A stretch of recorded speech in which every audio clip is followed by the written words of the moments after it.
The show starts in 10, 9, 8, 7, 6, 5, 4, 3, 2, 1, go.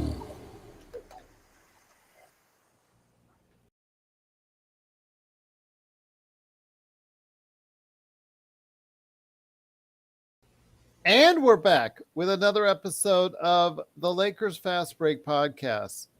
It's Gerald Glassford coming right back at you here from Lakers Fast Break, Pop Culture Cosmos, Inside Sports Fantasy Football, and Game Source. We truly appreciate everyone out there listening to all of our great shows. And if you can, please give us that 5-star review wherever you get your podcasts.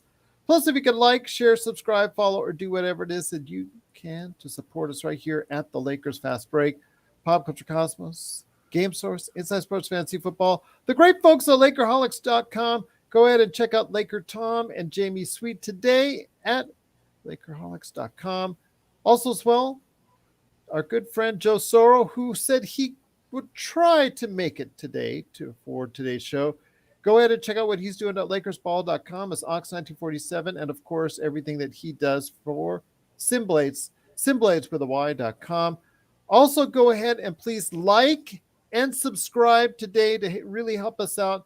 Go ahead and get us out there to as many eyes and ears as possible. So if you can like and subscribe, it truly appreciate it as well because it helps us out. Our good friends at the Hoop Heads Podcast Network, always got to give them a shout out. And if you can support everything that we do, it is sincerely appreciated.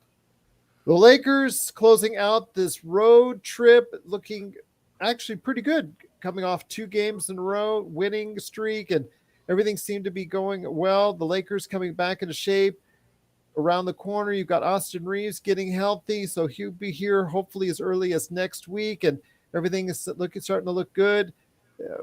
For the game, Russell Westbrook was an iffy decision, game time decision, but he is actually okay. Then you hear the rumors going around as far as Kyrie maybe coming to LA, maybe heightening that a little bit more as far as the tension. But the Lakers having a chance to go ahead and tie the New Orleans Pelicans, head into New Orleans today to go ahead and face off against New Orleans. And for most of the game, it looked like the Lakers were going to go ahead and take this game and take it rather easily. They were up by as many as a dozen points, looking pretty good.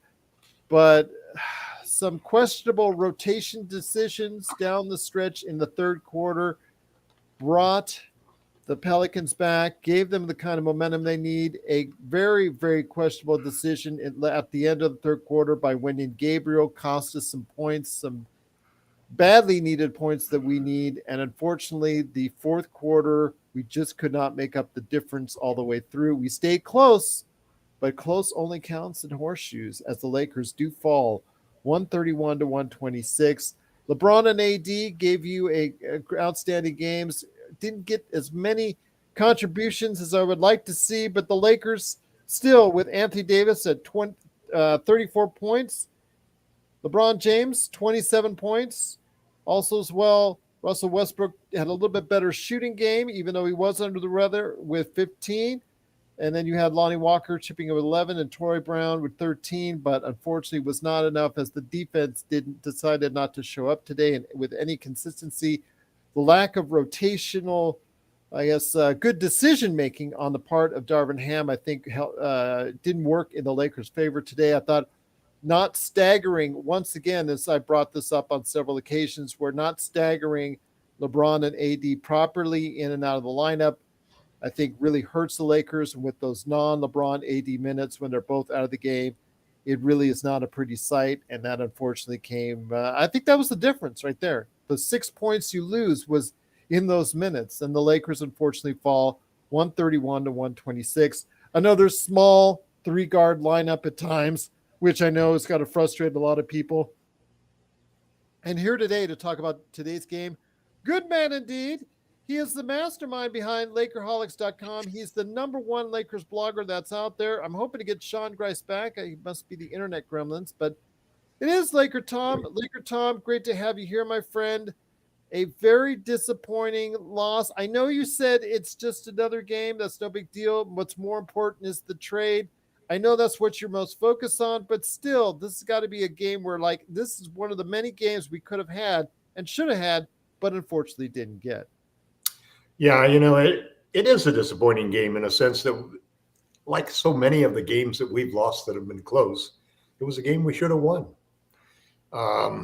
Lapses of play, like happened at the end of the third quarter, and settling for jumpers when you should have attacked the paint. Not being able to stay in front of guys like Alvarado, who's not really a speed merchant. He's a small guard, but he's not Dennis Schroeder, for example, as far as being able to accelerate and so forth. But I think what's most disconcerting about the whole thing is that I didn't really feel a sense of urgency from the Lakers today.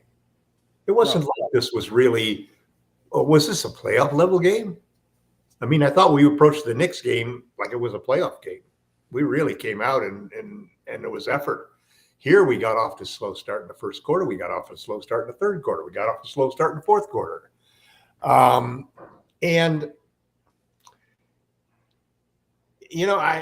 I hate to be critical of Darvin Ham because I really do like him as a coach. I think that the things that are really positive are how hard players play for him, because this team plays hard and they don't get blown out like last year's team. I think the job that he's done in getting Russ to play better and fit into a role more, getting AD to really be spectacular, an MVP quality player before the injury. All of those things count a lot, but the lack of having a veteran NBA coach who understands rotations and understands staggering superstars, so you always have one of them on the court all the time, things like that. Those are things that I wish we had, a lead guard who wasn't just a player development person. But Ham will learn, and I don't know, we probably do have to trade Patrick Beverley or else he'll start for the next 12 years. It's just like impossible to get him out of the starting lineup. And Pat's, to his credit, has played much better offensively. Still a chaos agent, and that's my big concern with him. I think in perspective to this, one thing that bothers me about the game in retrospect was I didn't see that dominant Anthony Davis. We have not yet seen the Anthony Davis that we saw earlier in the season. And really, that's what this is all about when you come down. I didn't see it on the defensive end. I didn't see it on the offensive end either. Yeah. I mean, too 34 points, but too many settle jumpers, too many fadeaways. You dominated before by going to the rack and forcing things to happen, and you need to do that again, or we aren't going to win. So that part of it was disappointing. I still feel very positive that there's a good chance we're going to get Kyrie Irving. But I also feel that even if Irving was to suddenly decide he was going to the Mavericks or something, that I wouldn't necessarily be unhappy, because he's sort of like Russell Westbrook to me, I mean, I don't really like the idea of 3 stars and a whole rack of minimum players for the next 3 or 4 years. And I don't like committing to Kyrie because you just can't count on him long term. He'll do something crazy. Maybe LeBron. That's what you could count on. As I said, that's what you could count on. I'm a firm believer that the only way that you can trade for him is to then also re-sign him to a 1+1 contract to match LeBron and AD. And I think he would buy that as, we want total flexibility at the end of the 2 years. And all 3 of our superstars will be, we can all win 2 championships and renegotiate in that player option year that all 3 of them would have. But that's the way to go pursue Russ. So we just have to wait. We have to wait and see what's going to happen. Is KD going to all of a sudden throw another wrinkle into the whole situation by saying that he wants to be traded? Are the Nets going to throw the whole thing in by saying that we're going to sacrifice the benefit of the team and how good we can be just so that Kyrie can't get a big contract and get traded? So we're going to keep him, and we're going to sit him out the rest of the year. Those are the two things that could throw this thing wacky crazy. And then we come down to the trade. And what makes it so good is that, number one, we're going to be bidding against basically people that want to rent him because nobody's going to give him a long-term contract. We'd be the only ones to really offer him a long-term contract, probably, because we'd need to do that in order to get him to sign. But then the second thing is that he's got all of this baggage on him, and how can you trust him, So I think the solution has to be to align him with LeBron and AD, take the gamble. The good thing is that the cap goes up this year, and the luxury tax thing goes up to 162, which means the hard cap's up around 162. So that's a 9% increase in cap space, and there's probably another one coming up in the following year because the new CBA comes out then. So what we're going to see is that the Lakers will still be able to probably be third or fourth in luxury taxes. They'll have to pay more luxury taxes than they did last year or this year if they get Kyrie, and next year, of course. But they'll still be able to get 3 or 4 players who aren't just minimum salary players. So it's not as desperate a situation where it appears, because you still got. They can even probably get under the hard cap if they take less money back on a Westbrook trade, and they take less money back on another trade for Beverly and Walker. They actually can get underneath the hard cap and still upgrade the roster to be much better, because what we really need right now are 2 guards, a point guard and a starting point guard and a starting shooting guard. We need a backup wing, 3-and-D wing, somebody who can defend in the wing, who's got size, 6'8" or something like Reddish, and we need a rim protector. You love Reddish. The Reddish is not good, man. He's not good. He's not good.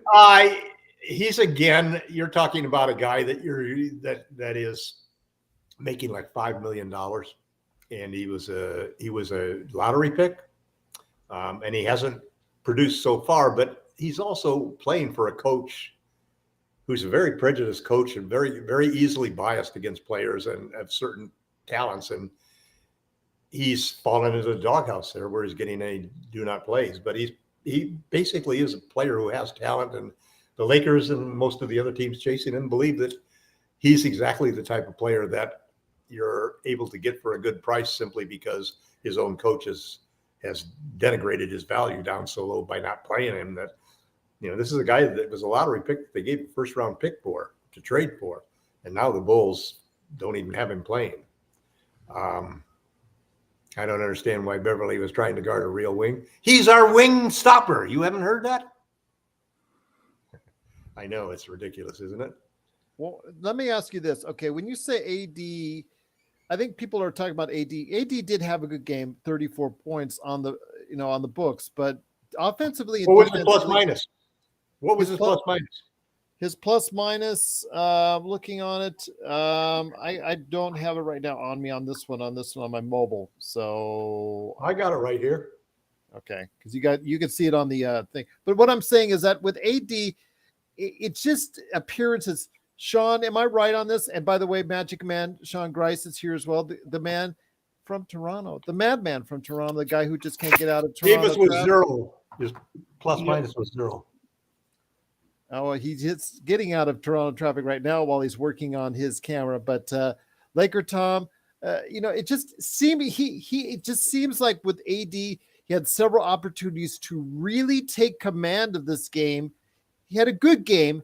I just think he could have just done one or two things. He had a good game, but it wasn't an MVP level game. Yeah, and I think that's what you're trying to. I think that's what you're trying to say. What you're trying to say. So. Well, also, Valanciunas had 18 and 14. But the defensive end, the Lakers just had no answer on the defensive end, and this has been a problem as of late, the past few weeks, where the Lakers defensively are just not being able to go ahead and. Well, we didn't have anybody. We didn't have anybody to guard Brandon. That's a big problem, and we run into that problem against every team that's got a wing scorer who can outjump our 6'1" wing stopper, which is one of the most ridiculous things I've ever heard Darvin Ham say.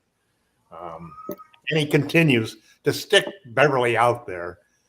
And Beverly, it's a laugh. There's nothing more easier for an NBA 6'8" player than to back a guy down into the key and turn around and take a fadeaway 15-foot jump shot. That's money in the bank. They just need to do something to control that situation. And unfortunately, Ham is willing to go with the small guys who fight rather than the big guys who don't. And the problem really isn't Ham's fault from the origin, because it's the blame of the front office and Rob Pelinka and putting together a lineup that totally lacks shooting and so forth. And I can understand the totally lacking shooting because you can't get shooters on minimum salary. But you can get big guys on minimum salary, and you can get 6'8", 6'9" guys on minimum salary. You don't have to have a dozen guards that are all 6'1" or lower. I think this year is a little different when it comes to the construction of the roster. I think Vogel had enough experience and but obviously not enough influence to try and change Rob's mind or convince him to go in a more like middle ground direction. But Tom's right. Ham can only coach the players he's been given. That's 100% true. But let me ask you this: how much did he help, and how much was he involved in choosing those players? That's what I'm interested in, because they definitely said that he was going to be part of the team. He did. They did making those roster decisions, whereas we know Vogel was basically cut out of it completely. Yes. But let me ask you this, Sean. And once again, it is the Lakers fast break. Lakers do unfortunately lose and fall in New Orleans 131-126. LakerTom is here.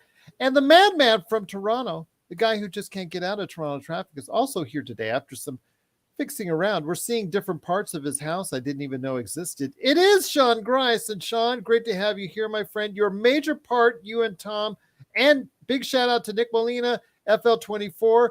We on our playback.tv/Lakers Fast Break, where we talked about everything from basketball to Kyrie Irving to pies and who has their favorite pies. So you wanted to go ahead and check that out. That's playback.tv/Lakers Fast Break.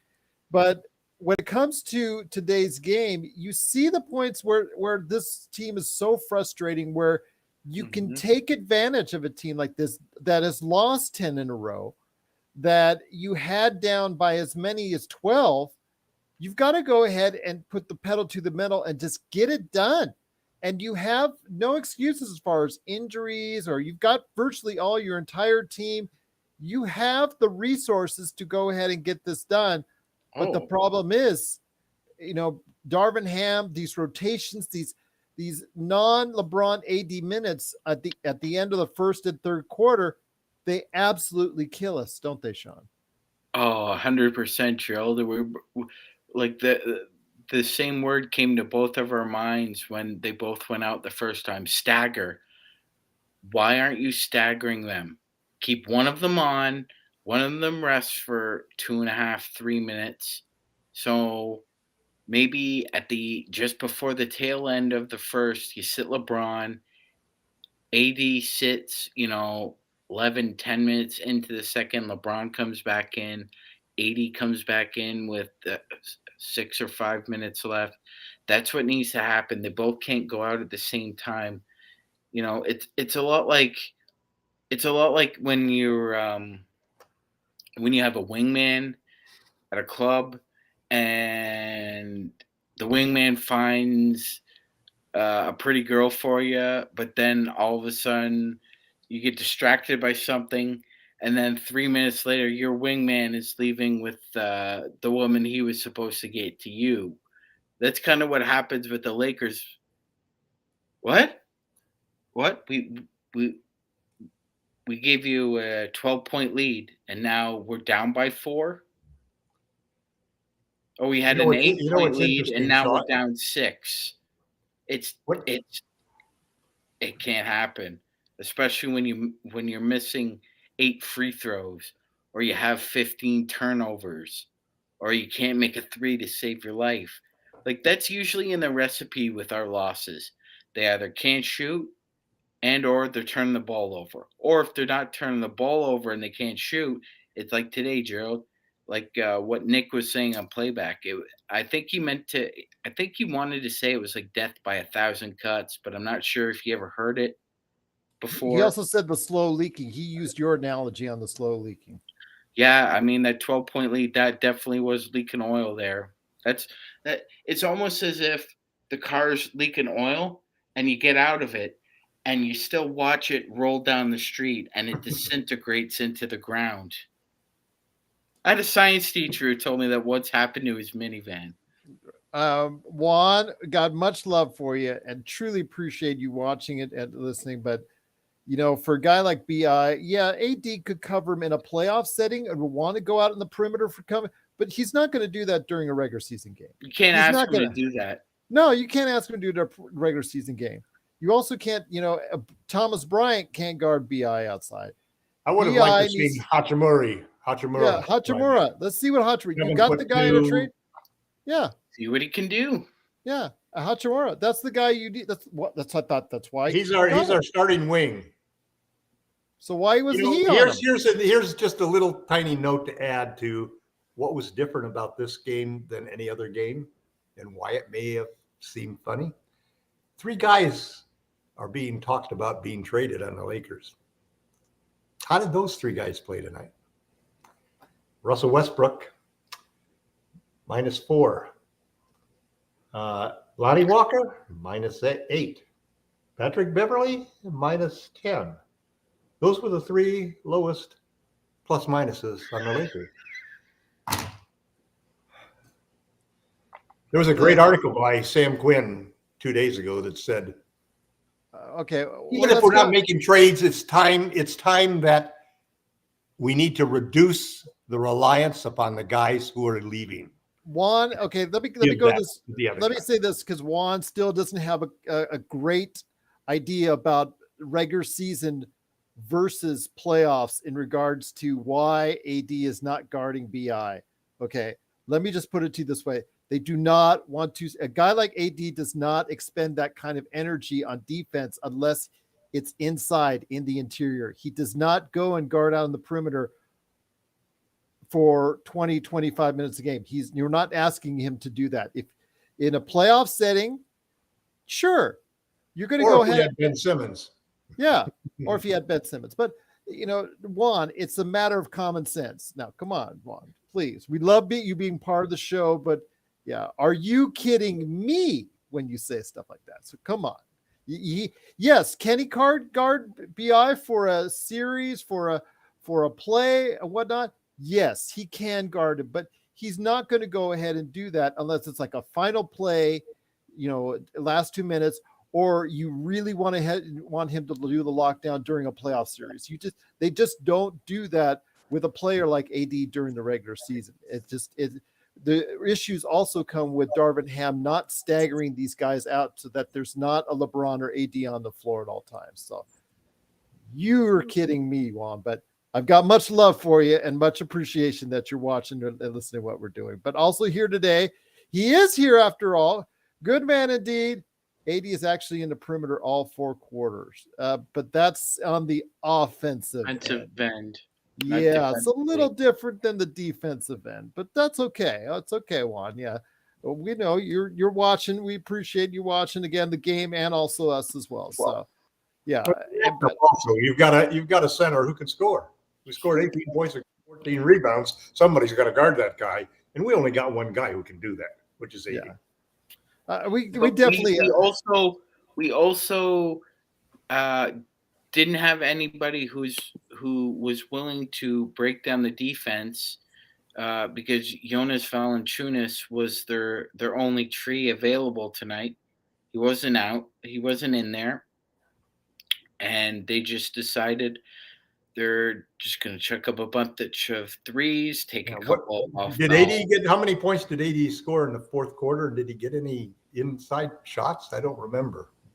I didn't see him grab one offensive rebound in the 4th quarter. He didn't dominate like you would expect him to dominate with with Larry Nance on you. Larry Yeah. Nance, great player, but you should be. Or the that's situation the game before where he was being guarded by 2 games ago, he was being guarded by somebody who was just terrible, and we never took advantage of that, either because we didn't scheme for that or we didn't isolate and do for that, or I mean, and it's just as simple as LeBron telling everybody, "Hey, we're going to do this and do that," and we just haven't, we haven't had the same players on the court enough to build any continuity, any consistency. It's still like a team that's just starting the season, even though that we're 60% done. And probably, to be honest, we're not one player away, because if you just add Kyrie, you're still got the defensive woes of no rim protector other than AD, no wing defender. Been saying that for a while. You're going to have to make some other moves to shore up the second team's defense. And all of these things, when you add them all up, you're going to do that in the last 28 games of the season while overcoming 6 teams or 7 teams that are in your way to get into the top 6. So and they're better announce the trade tomorrow morning, because we don't have much time. Tom, to answer your question, I don't have AD's possession by possession in the fourth, but with 5:30 left, this is what happened to LeBron. 2 missed free throws, shot air ball, charged, and he scored 1 late layup. All right, guys, let me go ahead and get Joe in here, because he hasn't been able to get in as of yet. But here today, good man indeed, Ox1947 at LakersBall.com. Also as well, he's the man behind SimBlades with the Y.com. If you want your lawn transformed into something much more better than it is today. All you were asking, Juan, is the fourth quarter. Then if AD wants it, AD should have asked for it. It's not just the player. It's not just the coach on that, something like that. It's also the player wanting to go ahead and take command as well. It is Joe Soro and Joe. Let me go ahead and as I get turn Sean off right there. Joe, you saw today's game, a game that the Lakers clearly could have had won, up by 12 points. Looked like they were in control most of the game. And once you start seeing that dreaded third quarter again, halfway through the third quarter, it unfortunately just wasn't to be, because, again, mistakes, I think, by the coaching staff and also some of the players like Wenyen Gabriel giving up those points at the end of the third quarter. But mainly the coaching staff's errors, I think, came back to haunt us once again. The Lakers play like they're coasting a lot of times. That's what I'm saying. They just don't have the urgency. Waiting for the trade. They're waiting for the trade. They allowed 42 points to a team that had lost 10 games in a row, that are depleted in a lot of ways.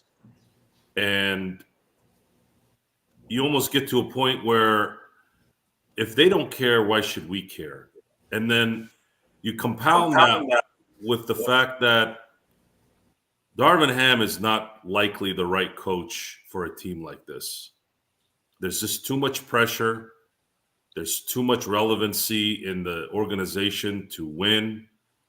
He would have been better off going to a Orlando Magic team that's coming up and young, and he can make mistakes there without dealing with the pressure. The Lakers need a veteran coach that knows what he's doing. Unfortunately, there's not a lot of those guys out there. I don't typically like to use the coach as an excuse on why we lost, but the fact that he couldn't harness whatever was going on in the third quarter just goes to show you that he can't. When you have an 11-point lead, even in a league where 11-point leads don't really matter anymore, especially in the third, you gotta figure out what lineup you need to play to either sustain the situation or figure out a way to keep AD in or LeBron in when the other one is sitting. And LeBron and AD played the final quarter. And if you're wondering why things weren't going well towards the end, it's because they were tired. There's no one else. LeBron was AD was doing everything. He was running all over the place. You can't guard 5 guys. You need some help, and they couldn't get it. And on top of that, you also have to factor in that New Orleans played out of their mind. You got to understand that too, guys. I know that it's easy to blame. Tom, you're on mute. It's easy to blame. Tom, you were bouncing Tom, off. go ahead, Tom. Yeah, that's sure? fine. You sure? Okay. You can't. Sometimes the other team is also on. Brandon Ingram looked like Durant tonight. I had never, and maybe I'm not watching enough Brandon Ingram New Orleans Pelican games in my life. You're not, Joe. He looked like Durant tonight. If he misses a couple of those shots, we probably win. This was his night, and he won. And he won it for him, I should say. And that happens. The problem is it hurts because we were 1 game away from tying them record-wise, and we know why that we're trying to do that. And the other is we don't have any room to lose these kind of games. We have to take advantage of these kind of games so that we can climb out of whatever the hell hole we're in. But if we're going to go back to something that's been consistently an issue, really, because I like the way LeBron played tonight, and I really like the way AD played. It's just a matter of there's nothing really else going on. Russell Westbrook is not capable of being the third guy. Patrick Beverley is washed up. Troy Brown Jr. is doing his best. He's going to do what he does. And, hey, he didn't have a bad game tonight. Rui is just not look, I didn't know who he was really before he came, and I still don't. It's a bad situation. And we have 5 days here to figure out if Rob and Jeannie want to try and figure out what's going on for the 2023 season. If that doesn't happen, then we're probably going to continue to watch what we're watching and hope we get a 10th seed out of nowhere, or we're not going to really do much at all at the end. The Clippers information that I just heard right now about Kyrie, that first of all, Clippers don't have jack to give Brooklyn. That sounds like a whole leverage thing. And let's just hope that Rob doesn't fall for it. Tom, any thoughts to add on to that? No, the only thing I was going to add when Joe was talking about how the game goes is that if there's a team out there, there's probably not a team out there that is as motivated to beat the Lakers than the Pelicans. Let's be honest. I mean, this was like the Super Bowl for those guys. You saw them at the end of the game throwing the ball high up in the air and celebrating and so forth. And the Lakers, frankly, were waiting for the trade.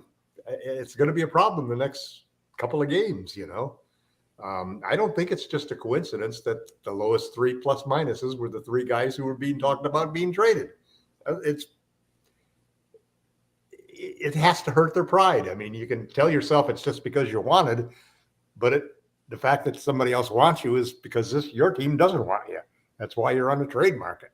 And that has to affect them. And, I didn't see anything that was a play that they would not have normally made, but just like anything else, if anybody who's played the game just understands sometimes, man, you're on and sometimes you're off.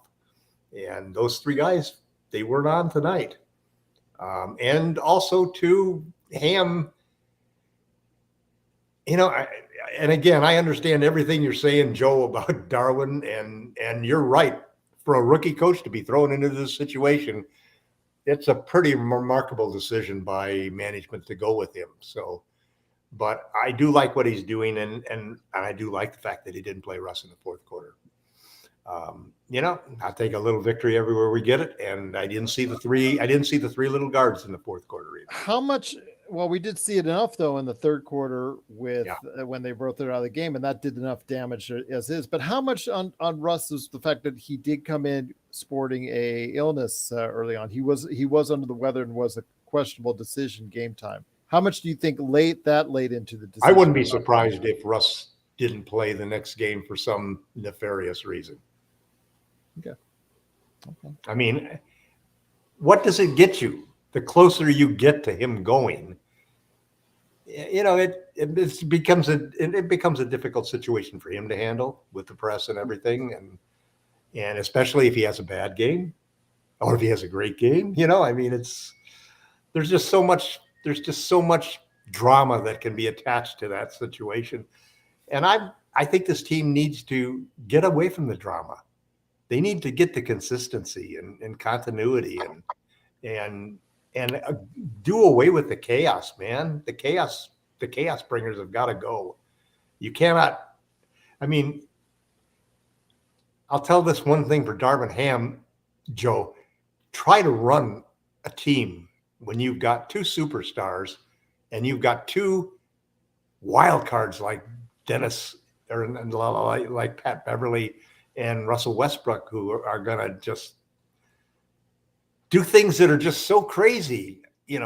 At the same time, they do something spectacular. They just turn control upside down, so you can't control what's going on in the game, and it results in then even leading to more chaos with respect to referees and everything else. And you become, it's not how you close games, and we have to learn how to do that because we don't know how to close games. One thing that would help would be a Kyrie Irving that you can give the ball to and clear the side, and at least he's going to make a pass to somebody with an open shot. You can't believe that Russ will do anything other than take an ill-advised shot at an ill-advised time. Well, today I don't think it was Russ. I'm going to agree with got to be the shoes. Today I'm not going to play too much on Russ. He was only the third worst plus minus. Okay. But I don't think he had too bad of a game himself personally. I thought it was actually okay. Like I said, if he was under the weather, then for a game like that, you got to give him some credit. He actually shot better under the weather. Russ played hard. Russ plays hard every damn night. Harder than most of but his previous game, he 9 out of 10 guys in the NBA. The previous game, he absolutely sucked.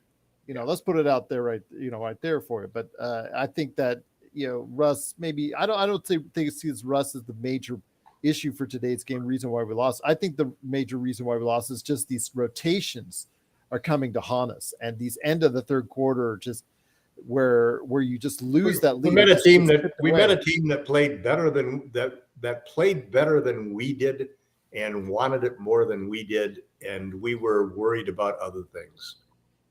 Seemingly. Once again, it's the Lakers fast break. The Lakers do unfortunately fall 131 to 126. Real question: did we have fun tonight? Yes. Did we have fun? You know what? Actually, we did have fun on the playback.tv/Lakers. We always have fun there. Yes, absolutely. And we know now Tom's and Nick's and FL24's and my favorite pies, our top 5 favorite pies. So we all know the listing there. So that was a lot of fun.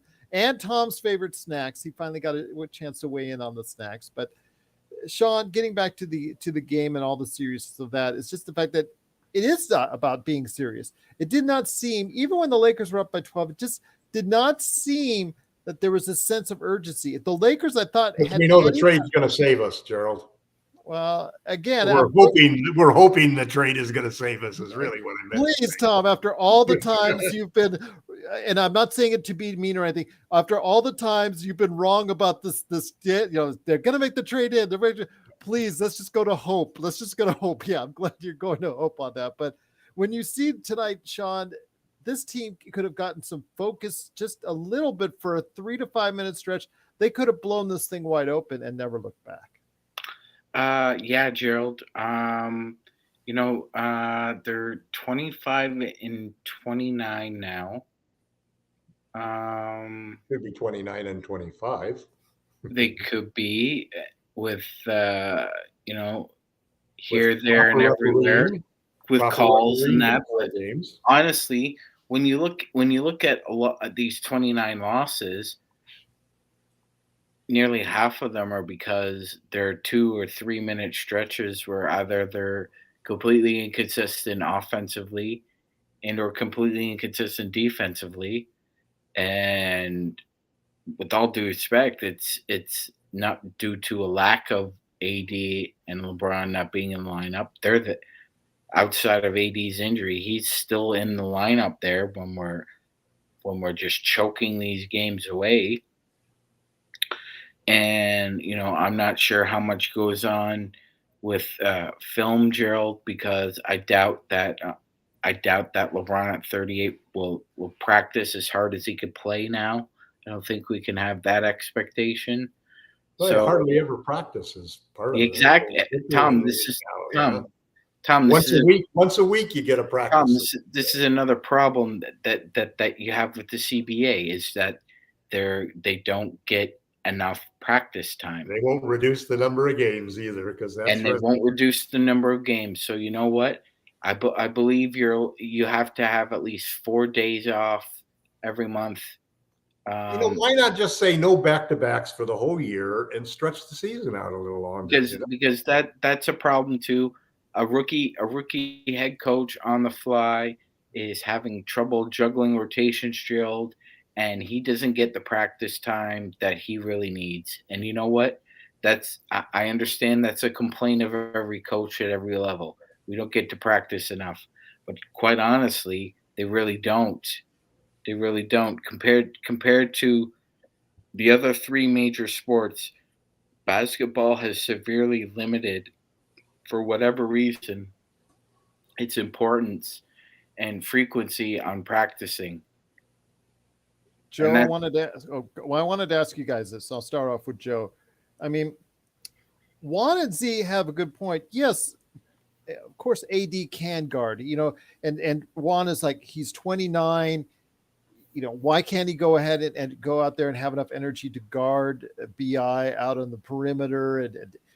But for me, it's not just the fact that, yes, maybe Ham should have tried that in the fourth quarter at some point in time, but also as well, it's up to AD, right, Joe, to go ahead to want to do that. But like you said, Joe, when he's playing the entire fourth quarter, that's a lot of energy you have to burn if you're playing BI on one end and you're trying to score on the other. You can't. It's not, even if you're in good shape and you're in your prime, he's still guarding his guy and guarding everyone else's guy. He's being the backing. You have a 6-1 guard rotation towards the end of the game against guys that are not 6'1", guys that are 2 or 3 inches, maybe 4 or 5 inches taller. It's impossible. It's just not realistic. You don't have Caruso out there. You don't have KCP out there. Imagine, put those guys in replacement of Schroeder and Beverly and see what the difference would be. It's the little things on a basketball team that make a difference. And a lot of it is guys that actually can do certain things. KCP could play consistent defense throughout a season. Caruso gave you 20 minutes of balls out, 100% effort and skill set. It wasn't just effort, because you can have a lot of effort and still suck. And we've seen that with Patrick Beverly, as well as Russell Westbrook. The problem is we have a talent deficiency on this team, and it's hard for a rookie coach who isn't that good at making things work when he doesn't have the pieces. It's not a detriment to Darvin Ham. That's just not what he's not that guy. It's just sometimes that happens in life. Sometimes you find the guy that he might be good. He might be good to talk to. He might be good environment guy. He might be good in terms of morale. But can you coach in spots that can help you win games? He's not there. He can't stymie a run that another team keeps making. This is New Orleans. If you were saying Milwaukee, if you were saying the Boston Celtics, you could say, you know what, those teams have the talent to do that. But we had no reason to allow this team to score 42 points in the third quarter. Absolutely no reason. And he doesn't know how to set up his lineups. Those third quarters are killing us. It's impossible. And the talent deficiency is a big part of that. And he's not able to get past that. It's not all his fault. It's just he's not capable of it. That's it. It's just sometimes that's life. And then you compound that with the fact that the New Orleans Hornets played like they were us in 2020. They couldn't miss a shot. They were getting every rebound. I mean, come on. It was a recipe for disaster for the Lakers, and it was a recipe that I don't think New Orleans will mimic the rest of the year. They will never play as good as they did tonight, ever, this year. And without Jonas in the second half and without they Zion. actually got better when he left. I don't know if you guys noticed that. He hurt his ankle. He was getting every rebound, right? And we thought, now we can. Yeah. It was his knee and that played small. You're right. Yeah. And then all of a sudden they got better. I was expecting good. Now we're going to be able to get every rebound. It didn't matter because they didn't miss. Sean, anything to add on to that? I see big smiles as you add your 2 cents to the best Lakers chat room that's out there with the Lakers Fast Break. I mean, when you see things like this, and it's just disappointing because what the Lakers can do with a game like this, where they're up by 12, seemingly without, as we mentioned, it just wasn't even, they were just going through the motions at times, and they were still leading by 12. And like Joe says, Jonas Valanciunas got hurt his knee. They went small, and the Lakers had absolutely nothing on defense that they could throw at them that seemed to work. But also the sense of urgency that they let this league get away in the third quarter was truly quite appalling. Yes, Gerald, it was appalling, and a lot of that falls on the coaching staff. And it's not. This isn't to dump or hate on Darvin Ham. He's only been a head coach for less than 60 games in the NBA. You get it. You understand.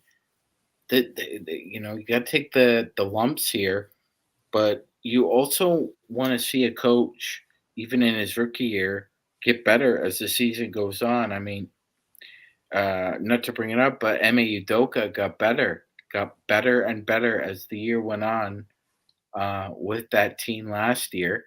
And they started out, what were they, 20-20? I believe they were 20-20 after the first 40 games. And then they came on in the last 42. We're just seeing the same kind of mistakes that he's making. Yeah. And I'm not quite sure how to make sense of that, other than the fact that he's just, like Joe was saying, like there are so many balls he's juggling. He's bound to drop a couple of them. He hasn't been in the big chair long enough to understand how to juggle in sequence. Like, certain things are more important to him at the time, and maybe he forgets, oh, wait a second, this guy has 5 fouls and we should go at him. Or I only have 2 timeouts left with 3 minutes left, so I got pocket one for hopefully the last 30 seconds instead of wasting them both in a minute, and stuff like that happens too. But man, I understand what we were talking about, the difference between the 2 seasons. To me, the big one was that we were just, no matter how far we outstretch our arms, we were never going to reach the playoffs. This year, they're oh so close to 3 games out of 4th, 1.5 game out of 6th, 2 games out of a play-in. But man, they're just taking the piss out of this season and out of games when for 43, 44 minutes you play as well as you possibly can with a flawed hodgepodge group of, like, just a mixture of vets and young players. But then for 3 or 4 minutes you decide to play like a bowl of shit, and we ended up losing half a dozen, 10 games because they can't figure it out with 2 minutes left. It's unbelievable. Very disappointing indeed. Once again, it's the Lakers Fast Break. The Lakers do lose 131-126 to New Orleans. Hopefully things will get better as the Lakers head back to the crypt. And of course, the game coming up with Oklahoma City. What is he now? 39 points away, 38 points away. What's the countdown now for LeBron? Because that seems to be a fixation. 36, I believe. 36. Okay, 36 is the countdown for LeBron. I know, Gerald. I know. Yes, I did PMC. I marked the time though on that when he did it. But I will say 35. Thank you, Henry. 35 is the countdown because everybody seems infatuated with it. And it's something that he could do seemingly in the next game against Oklahoma City. But Joe, when it comes to the Lakers, I'm not worried about the dang countdown. He's going to get it. He's going to get it. I'm worried about this team getting every victory they can get. I have the sense of urgency. I've had it for some time. A lot of the fans have had it for quite some time. We know with all these games that they've missed out on, all these close games that they easily could, in some cases should have won. You can only leave so many of these things at the door. And I believe another small little detail that's cost us some games here recently is the incredibly horrid free throw percentage. They were 25 of 33 today. That's 8 free throws, and they missed a lot of those when it mattered. They lose by 5, which means you can do the math on that. They don't start making their free throws. They don't have – the free throws are going to be what could bridge that issue, but they're missing the free throws now, and that's going to add to the fact that it's going to be even more difficult to get this thing right at the end. And what did you say, Sean, about how many points did Wendy and Gabriel give up at the end of the third quarter? Yeah, that was a 5-point possession. Alvarado made both free throws. Gabriel went back inbound to the pass, didn't even look at Alvarado, and he was basically in the weeds. It was inexcusable at the moment, Gerald. You said it even before the pass hit Alvarado square in the chest, and he knocked down the 3. That was a 5-point play. Just very these things cost you. They cost you. And that's the issue with this team. The team does not. The players who play badly don't just play badly for that sequence.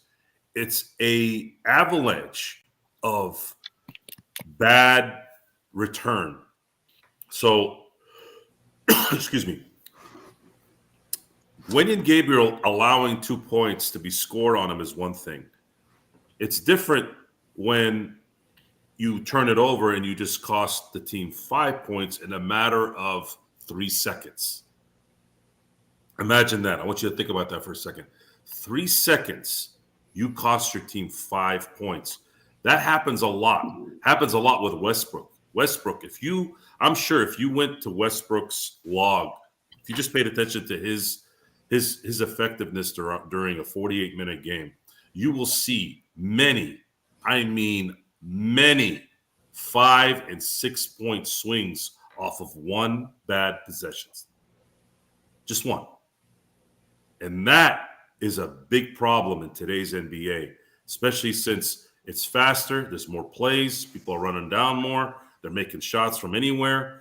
These things, I hate to have to reiterate this. I'm some guy at home recognizing this.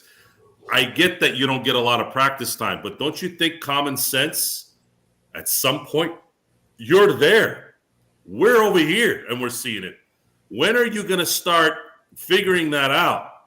Or is the pressure too much where you're not thinking of it, which is what I think it is? Sean, you're talking about him. Why aren't you going after Luka when he has 5 fouls? You know why he's not doing that? Because he has 10 other things on his mind. He's not thinking about that. Even if you tell him after the game, it doesn't matter, right? Because he's got 10 other things he can't handle. And that's the problem there. I'm not trying to pick on Darvin Ham for this loss. I'm not. But what we have to understand is that the parts don't fit. You're using LeBron, you're using AD in a way where it's just not efficient. LeBron is going up and down for 40 minutes in his 20th season. This is bad. AD cannot guard 4 guys at once. Okay? It's just not going to happen. He can back up the guys that can play a little, sure. He can roam. He can be Ed Reed, but he also needs Ray Lewis in front of him and Terrell Suggs. You can't do it with guys that are fifth-round picks who don't know what they're doing, which is what we have. There's a lot of jacked up parts in this vehicle, and you have 5 days to deal with it.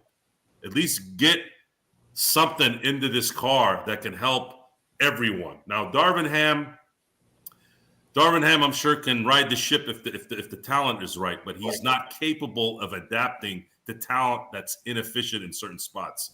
That's a fact. That's a fact, and it likely will not change if he's a coach for 2 or 3 years. You can tell. You know when someone is good. You can tell when someone knows how to work something out. He doesn't have the pulse on the team. He doesn't have enough leadership to grab someone while they're taking a camera on the court, costing their team a point in a game where every point matters on the road. That right there was really the finishing thing with me. That was it for me. I was like, look, if you can't control your players, how the hell are you going to tell them how to run an offense or play defense? You can't. So the Lakers desperately need to upgrade here in the next 5 days. There's nothing else to discuss. They'll win another game here. They'll lose another game here. We're going to sit here and just Groundhog's Day the hell out of this all year. And then we'll go into the offseason doing exactly what we did last year. Why? Because that's what the NBA has turned into. It's turned into just fluff. Now I got to read how the Clippers are interested in Kyrie Irving. Do we even know how the work? Like, do these guys even know how things work? Like, it's mind-boggling to me. Well, as we were kind of saying earlier, you really have to pay attention to who the one is like propagating and owning these kinds of stories, and it's not talked about enough, at least openly, amongst the NBA media, because you'll get burned or shut down. But Adrian Wojnarowski works for CAA. CAA is one of the most powerful agencies in not only Los Angeles but the world.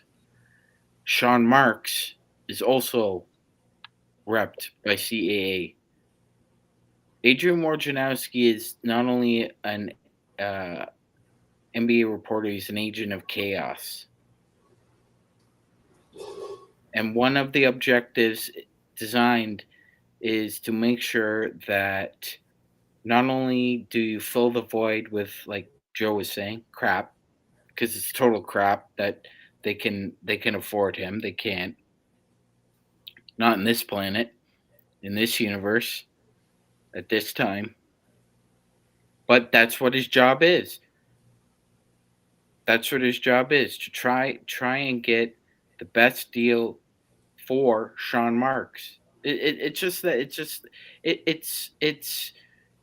It's the law of mutual interest, and how business makes strange bedfellows. That's kind of what happens, and that's what's happening here. There's no rhyme, reason, rationale for it. It's just he's bringing them up to try and stir the pot, but he knows that it's not a realistic possibility. So let's say then, Sean, as we come back to the Lakers fast break, it's once again the Lakers do lose 131-126. So let's say that they've already had conversations, Brooklyn and LA, since the announcement by Kyrie. Tom, I want to ask you this: when it comes to why hasn't this trade already been consummated? I mean, Russell Westbrook, if that was the case, should have been out for today's game. We saw that in Brooklyn.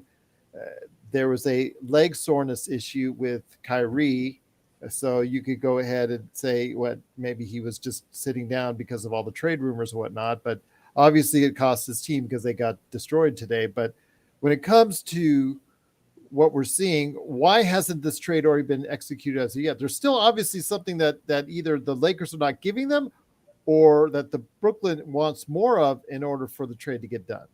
Well, from what I can gather from the reports that I'm reading, and probably the most pertinent one is Jovan Buha, who basically says that they've discussed a basic framework of a deal that involves the simple deal involves Russ and 2 picks, one of them lightly protected, for Joe Harris and Kyrie Irving.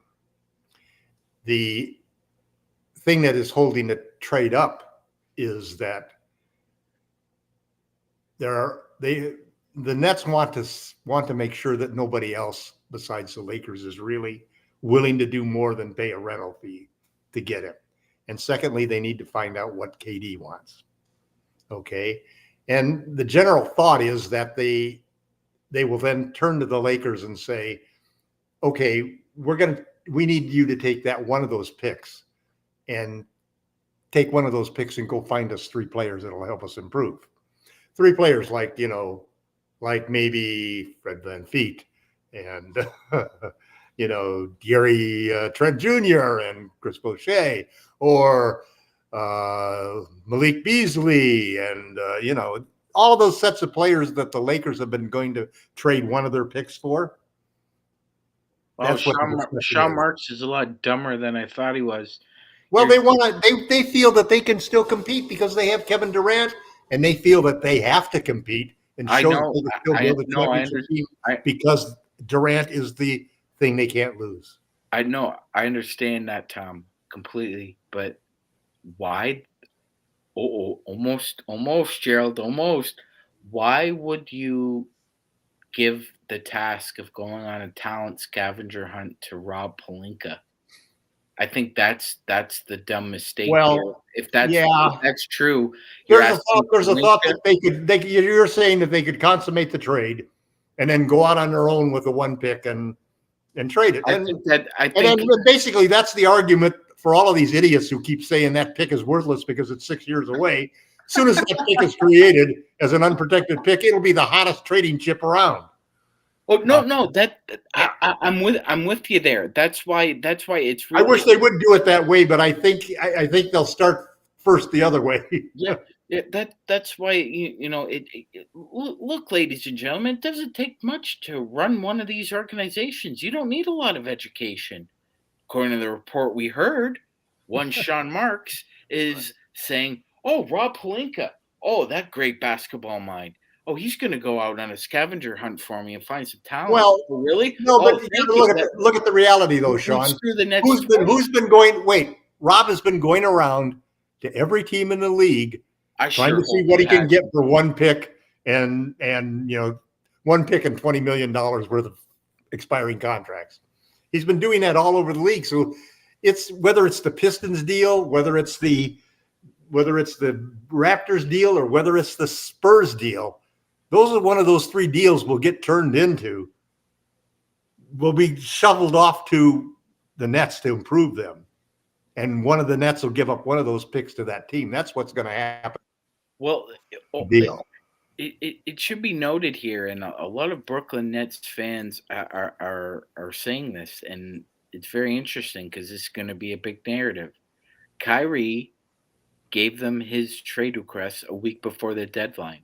So he told them he's given them an opportunity here to try and get assets back for him. That because knowing him, Tom, he could have just told them to go kick rocks. Well, the problem is that Kyrie can't get a max contract by going. Well, he's basically the only way he can get it is getting traded with his bird rights. Yeah, so he's been on his very best behavior, and that's why he knew he couldn't get the contract this summer because the Lakers. This whole thing was triggered with the Hachimura trade. Because as soon as the Lakers traded Hachimura, immediately the word got out that the Lakers were no longer following the cap space thing. Well, and so that was immediately. Then his negotiations had not gone well with the Nets. The Nets wanted to limit him, protect themselves against his erratic behavior. And basically he said, okay, that's it. I'm leaving next summer. Trade me before the end of the weekend or you'll get nothing from me. But that's the difference here. This is the first year he's ever really listened to his representation, like completely and fully. Is he but who's his representation? He is. He has no choice here. Remember. But who's his agent though? He fires agents. It's a relative. Changes underwear, so I don't know who his new agent for is. Kyrie. Yeah, I don't know who his new agent is. Kyrie's new agent is a stepmom. Yeah, So there you go. He changes age. Yeah, and he That's hires the lawyers to rule. do the contract so he doesn't have to give a percentage. It's a flat fee. Well, Yeah, stepmom's involved, so I think anyway, stepmom's the point is, Tom, is that a lot of guys right now have rejected max extensions.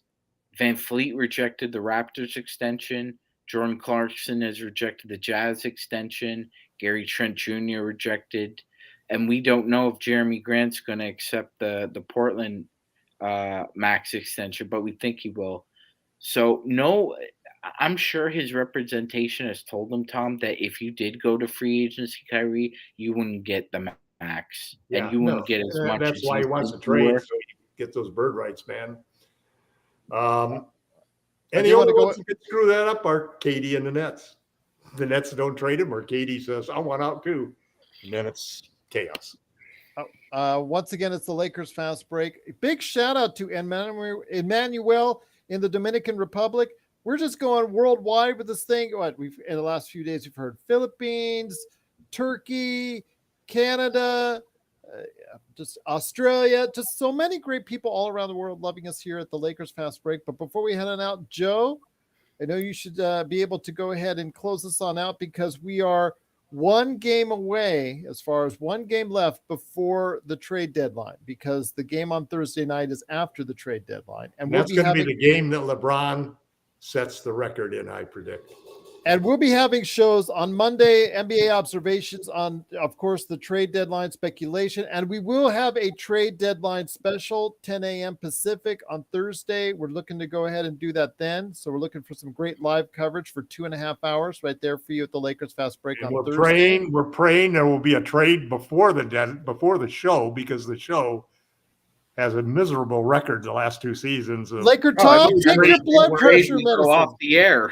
Take your blood pressure medicine before next time. All right, that's all I say. Did. Because he too is red the last 2 years. That's all I'll say on that. But Joe, before we head on out, my friend, I mean, again, we have one game left as far as before the trade deadline. It's a game that many believe that LeBron will break the scoring record. And I know, again, a lot of people are focused on that, but we're focused on the Lakers getting better as quick as possible, aren't we? This is a scary game because Oklahoma City's playing well. They're going to be a force down the road, man. This can't be going into this game really thinking about the record. You have to think about winning first. And there's a very good possibility LeBron won't score 36 points in this next game. I think he could. I think you need to focus on winning this game. And I think they will. And then we'll worry about the record either that night or Thursday. I don't see a trade happening unless the Lakers have it done before Tuesday. If this goes into the wee hours, I don't see it happening. The Nets, I don't know what the hell the Nets are doing. I don't know what they're thinking. I don't know what KD is thinking. If they want to just be complete jerks and just, to Kyrie and say, look, we know you're not going to get max money anywhere. You're going to either does Josiah really want to re-sign Kyrie at the end of the year? Does he want to stick it to him, knowing that if he signs elsewhere, he knows he's not going to get the max? I mean, maybe that could be it. He might just say, you know what? I'm not going to take a bad trade. I'm just going to keep Kyrie, try to win a championship by some miracle when KD gets back, and then we'll deal with everything during the summer, which is what my instincts are telling me is going to happen. Unless the Lakers find a third team that can really give Brooklyn some good assets, because the Lakers don't have enough. And that's where I stand on that. The Lakers winning and losing this year is not likely going to change. We're going to be having these conversations until the season's over. Should we keep this current roster? This roster is incapable of winning on a consistent basis. They just don't have that capability. And you can, LeBron James. I've slowly done a 180 with LeBron. LeBron is trying his rear end off to try to right this. Not that he didn't before. I'm not saying that, but He's really, really putting in the effort. I mean, 40 minutes in a regulation game tonight on the road against New Orleans. They were trying to win tonight. AD was trying to win tonight, but they just don't have enough. They don't have enough in there, and the leadership is just not good enough.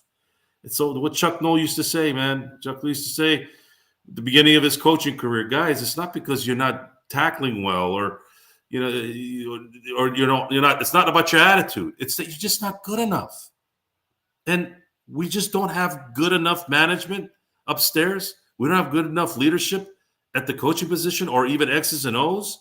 You have LeBron James, Anthony Davis, and a couple of guys that are little engines that could, and that's it. And a bunch of washed up guys. You have to clear this out, guys. It's the only way it's going to change. How? You got to bring a malcontent, as Yami Sweet says, right? You got to bring a malcontent. But this is sports. You deal with that stuff because the talent could make you forget that, right? You bring in Kyrie. Yeah, he's delinquent off the court. He's not delinquent on it. Exactly. So now we're losing these games by this much. This much, right? This much. You throw in a Kyrie in there, that gap probably goes to this a little, doesn't it? I'm going by the percentages, by common sense. So you got to make a decision. Do you sell your soul a little to try to give the LeBron era and AD era another shot now, right now? If you don't, what do you do in the summer? There's nothing in the summer. Okay, you sign Kyrie then, right? But then how do you add more talent? You can't, because that's not. Tom, you're on mute. Go ahead. You Go ahead, can't Tom. sign him because you don't have the cap space. Exactly. Not enough cap space, and you don't have enough to build around that. That's what the NBA did, folks who don't understand the CBA.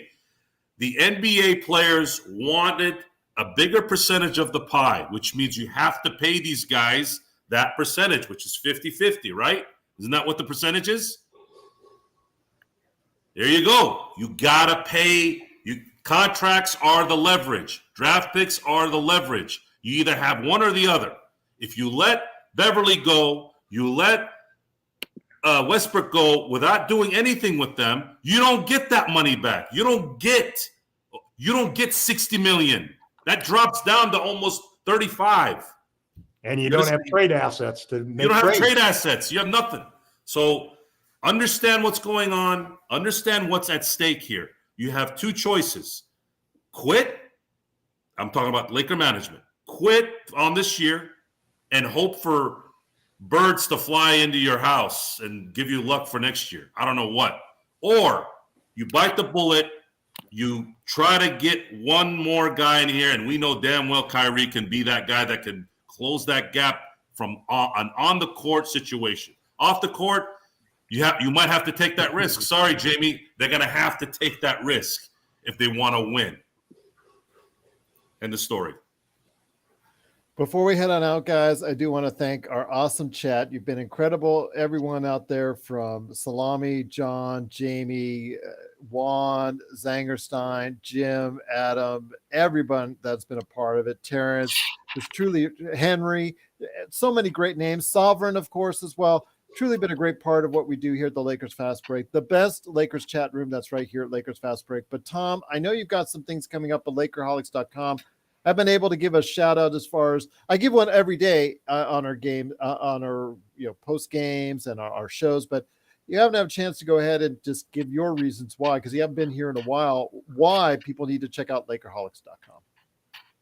Well, I think one of the things that we do at Lakerholics.com is we're basically trying to take all of the news that's happening with the Lakers, as well as opinion pieces that myself and Jamie and Michael, our publisher, our editor, do.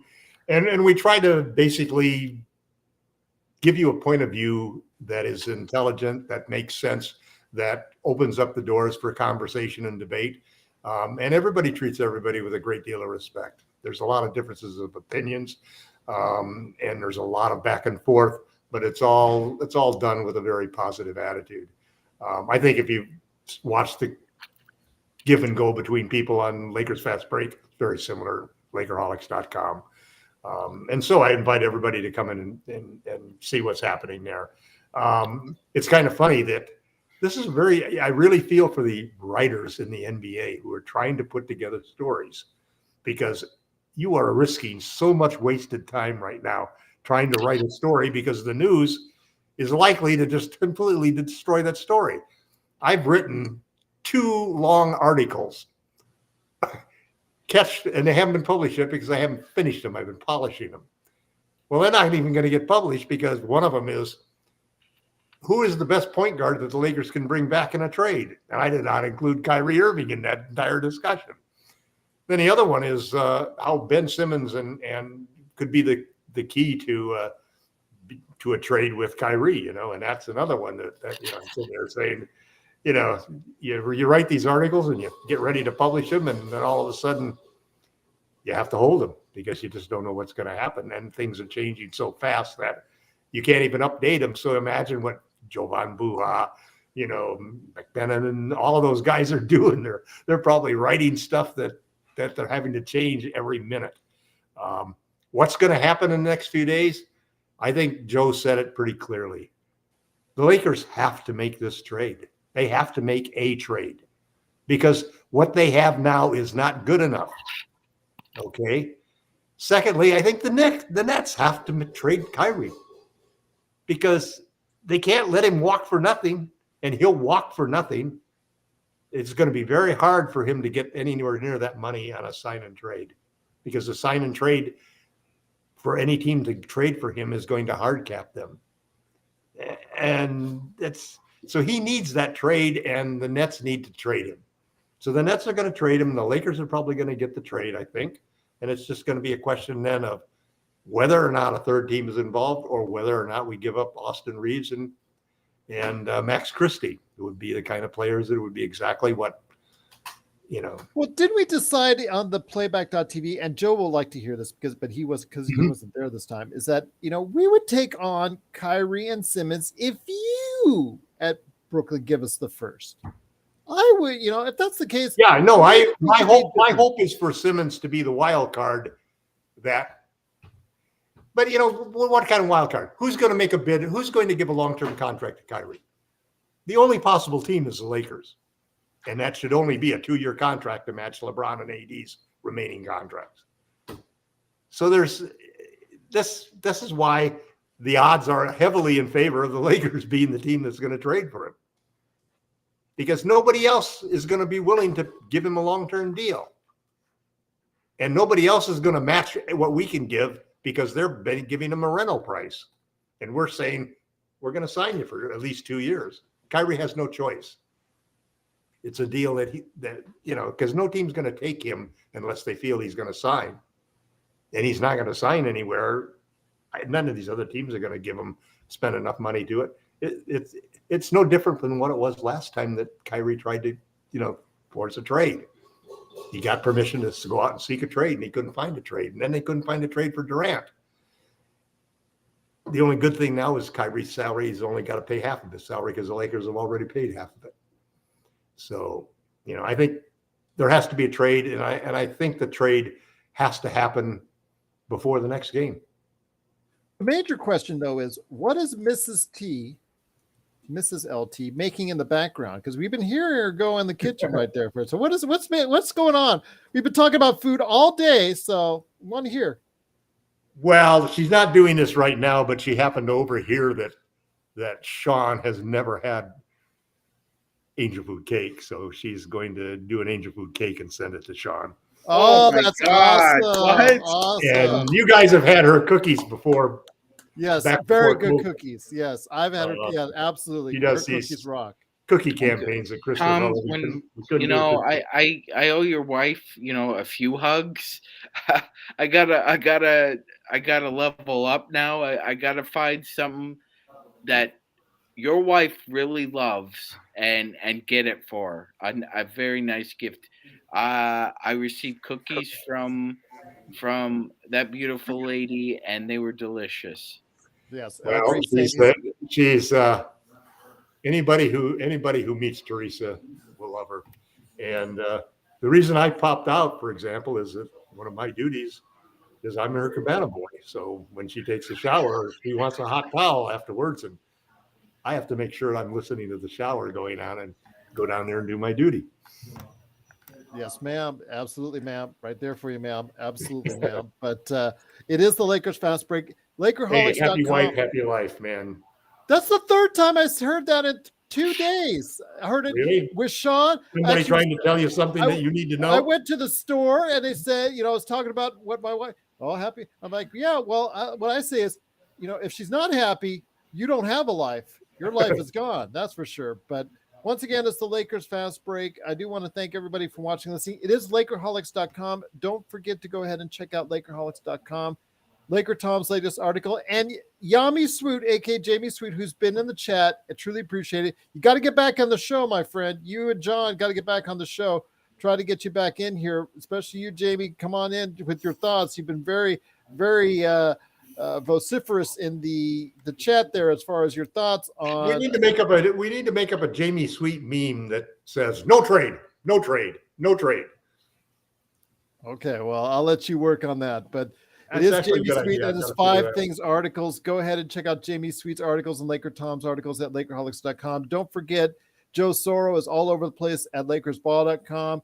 Also, it's starting to get right there a little bit, after the rainy season. Maybe your lawn is getting a little bit ugly in the Southern California area. Joe can take care of that at Simblades. Simblades on his hat with a Y.com. Don't forget Sean Grice, who does such a sensational job. He has talked about doing his own MagicMan related podcasts coming up whenever he wants to go ahead and do it. So he might be doing some MagicMan solo stuff in the future. So check that out right here at the Lakers Fast Break. But I want to thank so much everybody for stopping by.